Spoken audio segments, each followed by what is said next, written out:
नमस्कार छात्राः छात्राः वयम् अद्य पठामः सप्तमं पाठम्।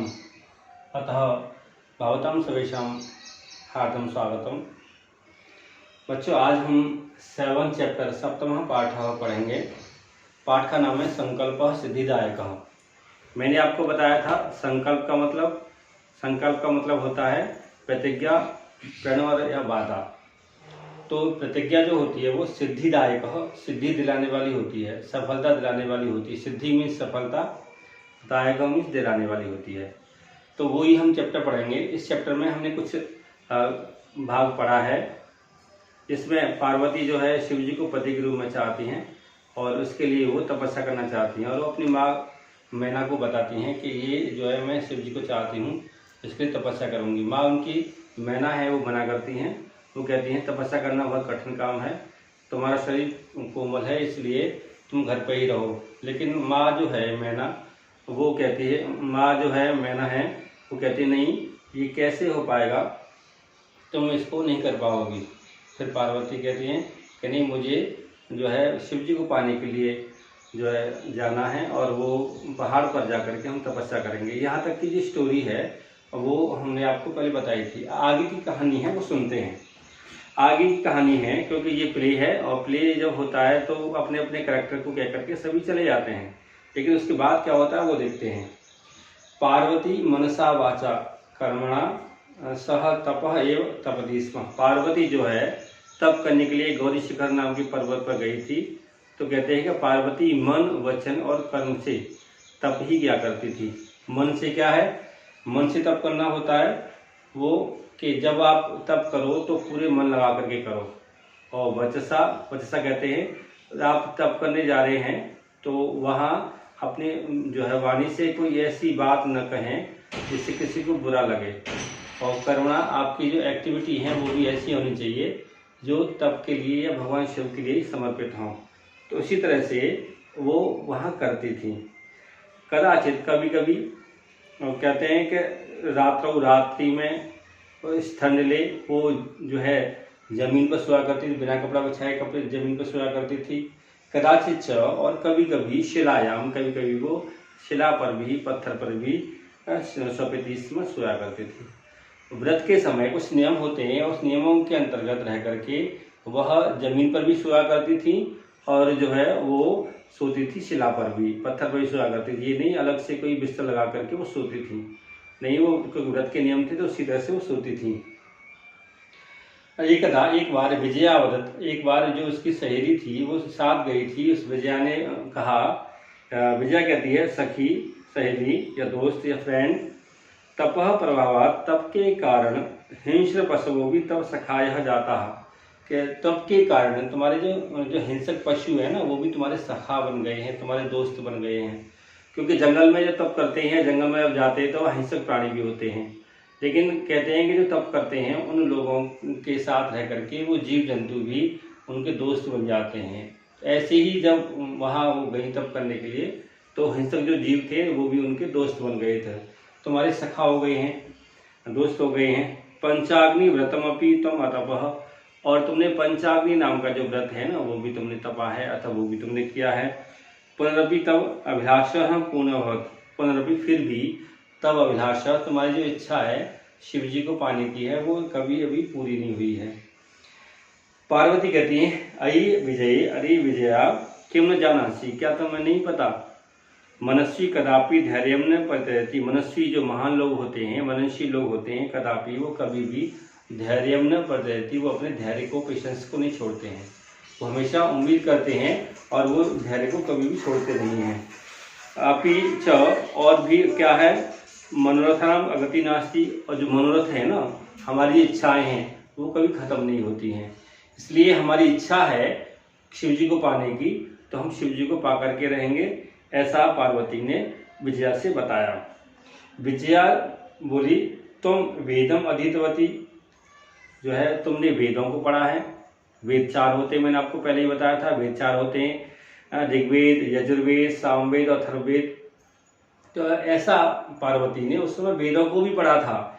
वेदों में जो भी प्रकृति की चीज़ें हैं परमात्मा को कैसे पा सकते हैं, नेचर में हम कैसे रह सकते हैं, घर वालों के साथ हम कैसा बिहेव कर सकते हैं, किस तरह से हम दुनिया में सुखपूर्वक जी सकते हैं, और लक्ष्य जो हमारा होता है भगवान को पाने का, वो हम भगवान को कैसे पा सकते हैं, इस तरह की बातें हैं। ज्ञान कर्म उपासना और विज्ञान कांड के जो वेद होते हैं उन वेदों को तुमने पढ़ा है। यज्ञ संपादितवती, तुमने यज्ञ भी पूरे किए हैं। यज्ञ संपादन क्या होता है? यज्ञ करना। जैसे आपने देखा होगा कभी घरों में पूजा होती है, तो घरों में पूजा होती है तो हवन करते हैं, यज्ञ करते हैं, तो उनको भी तुमने किया है। तपह कारणात्, तो तुम तप किया है तुमने, इसलिए जगती तप प्रसिद्धि, संसार भर में सब लोग तुम्हें जानने लगे हैं कि पार्वती तप कर रही है शिव जी को पाने के लिए, तो इस कारण से भी तुम्हारी प्रसिद्धि हो गई है। अपर्णा इति नामना अपि तुम प्रथिता, और तुम्हारा जो नाम है ना अपर्णा इति नामना, अपर्णा इस नाम से तुम प्रथिता, तुम संसार भर में प्रसिद्ध हो गई हो। पार्वती ने तपस्या की थी तो उनका नाम अपर्णा हुआ था, तो इस वजह से भी तुम्हारी प्रसिद्धि है और संसार भर में तुम्हें लोग जानते हैं। पुनरपि तपस्या फलम नैव दृश्यते, फिर भी जो तपस्या का जो फल है ना वो अभी भी दिखाई नहीं देता, अर्थात शिव जी को पाने का जो फल है वो अभी आपको नहीं मिला। ऐसा जो है विजया पार्वती से कहती हैं। पार्वती फिर कहती हैं अयि आतुर हृदय, आतुर हृदय बोलते हैं जो जल्दी से घबरा जाते हैं। आतुरता मीन्स घबराना, और आतुर हृदय जल्दी से घबराने वाला दिल जिसका होता है। तो क्या अयि आतुर हृदय कथम तुम चिंतिता, अयि जो परेशान दिल होने वाली, जो तुम क्यों परेशान हो, तुम क्यों चिंतित हो। तभी क्या होता है नेपथ्य, पर्दे के पीछे, पर्दे में, क्योंकि ये स्टेज पर प्रोग्राम हो रहा है तो पर्दे के पीछे से आवाज आती है अयि हो अहम आश्रम वटु, अरे मैं हूँ आश्रम का ब्रह्मचारी। आश्रम जो ब्रह्मचर्य आश्रम होता है, और जो लोग तपस्या करते हैं विद्या पाने के लिए बचपन में, तो वो भी होता है आश्रम। आश्रम वटु, मैं आश्रम का ब्रह्मचारी। वटु मीन्स ब्रह्मचारी पढ़ने वाला। जलम वांछामि, मुझे प्यास लगी है, पानी चाहिए। ससंभ्रमम, अचानक ही चौंक करके, क्योंकि विजया और पार्वती दोनों आपस में बातचीत कर रही थी, उनका संवाद चल रहा था, तभी अचानक पर्दे के पीछे से आवाज आती है तो वो चौंक जाती हैं। कहती विजय पश्य कोपी वटु आगतो अस्ति, पश्य देखो, कोपी कोई, वटु आगतो अस्ति कोई ब्रह्मचारी है, जो पढ़ने वाला है, छात्र है, वह आया हुआ है। विजया जब जो है झटिति आगच्छत, विजया तुरंत वहाँ आ जाती हैं। सहसैव वटु रूपधारी शिव, और अचानक ही वहाँ वटु रूप में आए हुए जो शिव जी है ना वो भी आ जाते हैं, क्योंकि शिव जी जो भेष बदल करके आए थे तो वो वहाँ जो है वटु रूप में आए थे, तो वहाँ वो आकर के कहते हैं और तत्र प्रावशत, और फिर वे स्टेज पर वो आ जाते हैं, प्रवेश कर लेते हैं। विजया कहती है वटो ब्रह्मचारी स्वागतम ते, तुम्हारा स्वागत है, सम्मान है, हम तुम्हारा वेलकम करते हैं। उपविशतु भगवान, आप यहाँ बैठ जाइए। यम वे सखी पार्वती, ये मेरी सहेली है, फ्रेंड है पार्वती। शिवम प्राप्तुम तपः करोति, और शिव जी को पाने के लिए तपस्या करती है। तो बच्चों चैप्टर को हम यहाँ तक रखते हैं, और चैप्टर की जो बातें हैं, व्याकरण की जो बातें हैं उसको हम देखते हैं। यहाँ मैंने जो है कुछ अव्यय शब्द लिखे हुए हैं, अव्यय शब्दों के कुछ मैंने अर्थ भी यहाँ दिए हैं। तो पहला शब्द मैंने लिया है जो शब्द नया है, क्योंकि आपको बहुत सारे शब्द मैंने पहले बताए हैं, तो मैं चाहता हूँ कि आपको हर बार कुछ नए शब्द मिले। तो कदाचित, कदाचित का मतलब होता है कभी, और कभी कभी इसका शायद भी प्रयोग कर लेते हैं हम। तो फिर है ये कदाचित मतलब कभी और शायद, और ये है एकदा, एकदा मीन्स एक बार, यहाँ अर्थ लिखा हुआ है। और नैव मीन्स नहीं, नहीं के कई शब्द होते हैं, जैसे न भी होता है, नहीं भी होता है, और नैव भी प्रयोग किया जाता है। और यहाँ झटिति आया है, झटिति का मतलब होता है जल्दी, शीघ्र भी कह देते हैं। जैसे मैंने आपको जल्दी शब्द का प्रयोग किया है, क्योंकि शीघ्र शब्द संस्कृत का है, तो मैंने सोचा आपको जो इजी से इजी आपको शब्द में दूं जिससे आप समझ जाएं। और ते मीन्स तुम्हारा, यहाँ ते शब्द जो है युष्मत शब्द का भी चतुर्थी का एक वचन है, षष्ठी का एक वचन है, लेकिन यहाँ ते शब्द अव्यय शब्द भी होता है अलग से। जैसे एक शब्द बोलते हैं ना नमस्ते, तो वहाँ ते जो शब्द है वो यही शब्द है। ते मीन्स तुम्हारा, नम मीन्स सम्मान करते हैं, तो नमस्ते का मतलब होता है हम तुम्हारा सम्मान करते हैं। तो यह, और यहाँ भाष्य कार्य है, पहले मैंने यहाँ दिए थे आपको शब्द अलग कुछ, और अब की मैं सोच रहा हूँ कुछ शब्द मैं आपको अलग से दूँ।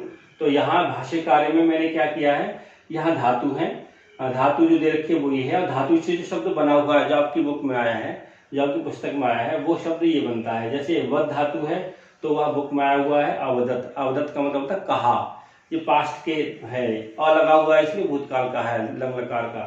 तो वद धातु है इसका बना हुआ है वहाँ अवदत। अवदत का मतलब होता है कहा।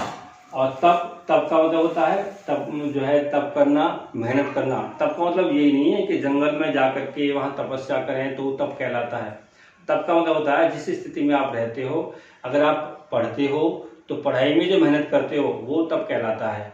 अगर आप पढ़ने के बाद कहीं आप घर में आप रहते हो, आपका परिवार है, और उसको पालने के लिए जो मेहनत करते हैं वो भी आपका तप है।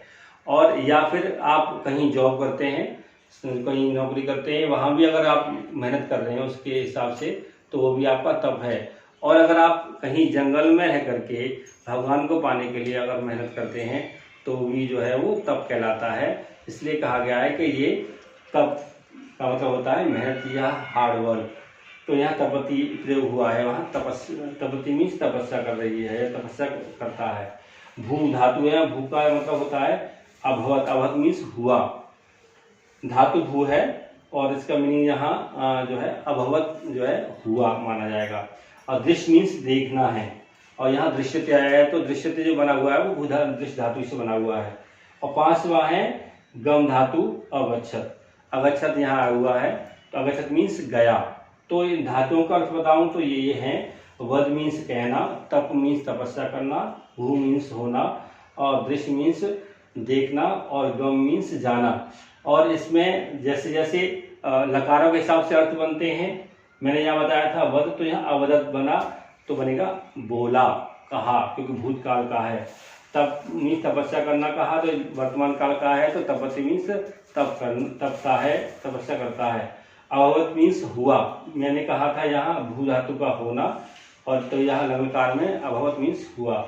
और यहाँ दृश्य मीन्स देखना बताया था, और दृश्यते मीन्स देखता है, ठीक है। और आगे है गम धातु। गम धातु का यहाँ मैं बताया था जाना, अगच्छत बोला यहाँ लंगकार में तो गया। तो ये धातु के अर्थ अलग होते हैं, और जब वो लकार में परिवर्तित हो जाते हैं तो उनके अर्थ करने का तरीका थोड़ा बदल जाता है। तो इस तरह से मैंने भाष्य कार्य आपको दिया है। तो उम्मीद करता हूँ जो मैंने आपको पढ़ाया है, पढ़ाई हुई चीज़ आपको समझ पाएंगे, और आराम से आप जो मैं बताना चाह रहा हूँ वो आराम से लर्न कर पाएंगे। तो बच्चों आज की वीडियो में बस इतना ही। धन्यवाद।